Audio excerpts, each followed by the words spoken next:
Hey there, folks. Welcome to Spectrum Pulse. We talk about music, movies, art, and culture.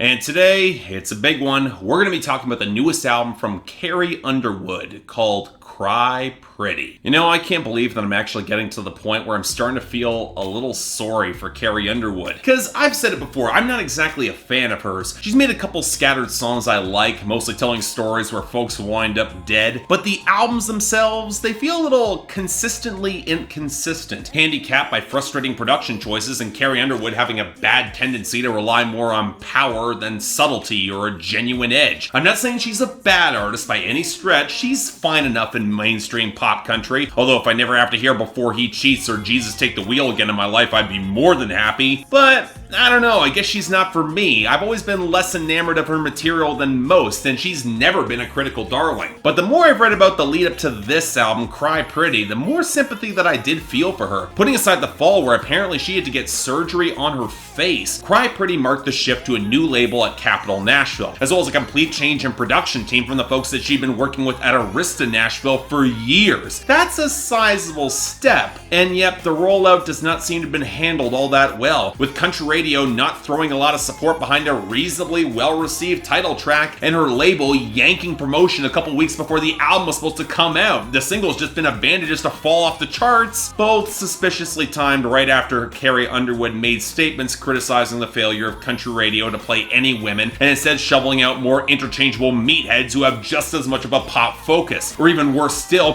promoting women from pop music for the easy crossover while ignoring women in country or even pop country while they are still there. And before you think that radio executives, they would not be that petty. Well, they are. Come on, it's Nashville. But the larger question is what this is going to mean for Carrie Underwood going into this album. Because people can get sick of an artist if they don't deliver quality, but if they're not getting promoted, they won't know the album's coming out. And when you pair it with sloppy or sabotage promotion, it could be a really big red flag. But hell, I was still curious about Cry Pretty, especially with Carrie Underwood taking a much bigger hand in the songwriting and even the production here, so what do we get? Well, folks, I'll freely admit I was giving Carrie Underwood the benefit of a lot of doubt going into this album. I had the hope that maybe with this album on a new label and with a different set of producers, it might result in a creatively galvanized artist who could buck against major label compromise. And that's pretty much the exact opposite of what I've got with Cry Pretty, the album. I said on Twitter that this is easily the most compromised Carrie Underwood album that I have ever heard, and I meant that. And that's surprising coming off an American Idol winner, because this is the sort of album where for the first time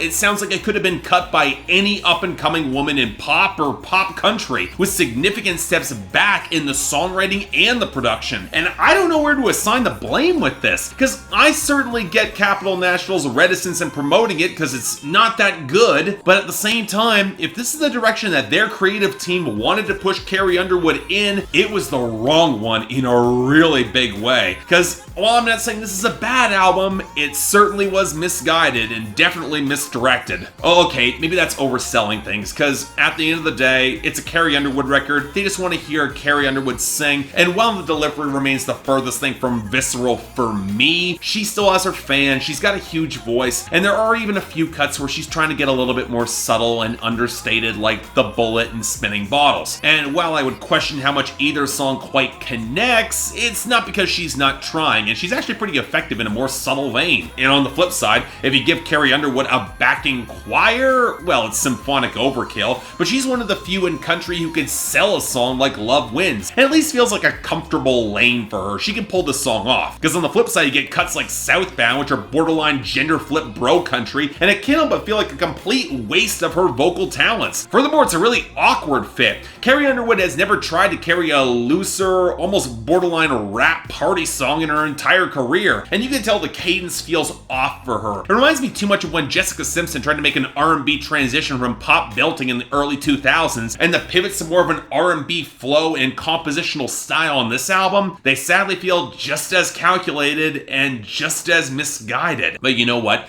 That could be redeemed if the production was able to support her effectively, which is a major issue because on significant chunks of the album, the production is beyond help. Going back to Love Wins, I appreciate the heavenly swell and just placing Carrie Underwood in her natural environment of American Idol power power ballads, but by the time we get a cut like The Kingdom, which ends out the album, it felt a lot closer to Christian music, but with a production budget and only slightly less overt messaging, letting the pristine acoustic guitars and the pedal steel fill up the mix, and at least show some residual connection to country, if at that. And really, you do need to hold on to those atmospheric pedal steel touches and acoustic guitar, because on a fair few of the outright pop songs like Backsliding or the song that we used to make love to or End Up With You, they're about the only things that connect the sound to something that's grounded or organic or distinctive, or not a by-the-numbers hazy mainstream pop song, complete with snaps, clunky percussion on the cusp of trap, and some really awkward backing vocals and vocal overdubs. And the last one becomes a real significant issue, even on songs that have got more potential, like Drinkin' Alone, which could have had the potential for some decent smoky simmer off the bass guitar and the wispy guitars, but those added oohs, they ironically kill any sense of atmosphere. Maybe they could have worked if they didn't feel so breathy and plastic and thin, but that's generally my complaint with the production as a whole. If you were expecting any firepower out of the instrumentation, reminiscent of Blown Away or even Storyteller, that edge, that texture, it's completely gone, which leaves us with songs that feel increasingly indistinct for Carrie Underwood. Hell, when the electric guitar does come back for songs like Low, they're trying to amp up some soul and firepower to them. There isn't a lot of warmth or intensity to the guitar layering. And on the flip side, you get a song like End Up With You, which has a really catchy groove, I have to admit that, but features some of the worst vocal production I've heard on a Carrie Underwood record, period. And honestly, you give that instrumental to Shawn Mendes, what changes? But this is where we have to slip back towards the content and the lyrics, where I have been on the record of being underwhelmed by Carrie Underwood before, but where she and her team have been willing to take some conceptual risks and write some pretty dark material. I remember Two Black Cadillacs, or Church Bells, or hell, Blown Away. And while I won't say this record completely departs from that space, I will say it's more than a little bit jarring to see someone who made Before He Cheats and So Many Murder Ballads put out a song like The Bullet, which, yes, it's a decently written and well-produced song about a victim of gun violence and the impact that that has long-term on the community, but it feels increasingly shaky and really quite disingenuous, especially in the context of Carrie Underwood's larger career, and even more so with how it wants to touch on the issue but avoids assigning any blame or actually talking about it. Hell, when this album isn't wallowing in a pileup of underwhelming breakup songs, the positive affirmation of how we can all just come together and get along from both sides on Love Wins and The Kingdom, it feels a little saccharine and underwhelming, and with this production all the more calculated. And that's the weird thing about this album. I can stomach the quasi-spiritual cuts because Carrie Underwood has been in that lane for a long time before, but when you get to cuts like Backsliding and Low and that song that we used to make love to, they show a frailty in the writing that doesn't so much show that added nuance, but a label rebrand that's an awkward fit for Carrie Underwood across the board, especially as this record doesn't get as raw as she's been in the past. I don't really buy Carrie Underwood being this vulnerable in this way. There's almost a sick sort of irony to it, how the title track explicitly says how Carrie Underwood has been so good at holding herself together, but when the emotions get raw, it's ugly and tough. But the writing, the production, the delivery across a good half of this album shows none of that. Now there's two welcome exceptions. I might not be crazy about Drinkin' Alone in its production, but the writing at least feels a little bit more sour and minor key and real. And Spinning Bottles is a solid restrained stab at the breakdown of an alcoholic relationship that I would probably like a fair bit more if Lauren Elena didn't release Same Day, Different Bottle last year, which cut considerably deeper. Carrie Underwood, again, wants to talk about the issue but not really get into it. But at the same time,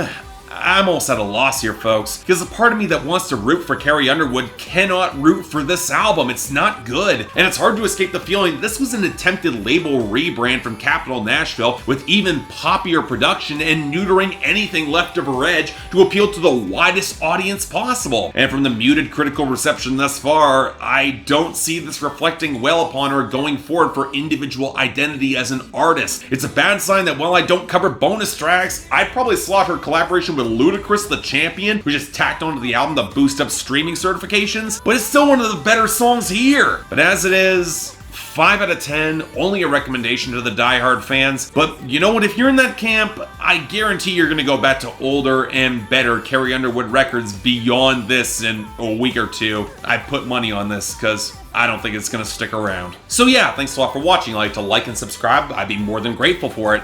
I know it's going to be controversial, but hey, I know Carrie Underwood fan, she's never been for me, but even when still, this isn't very good, and it shouldn't be, even by your standards. She's put out better albums than this.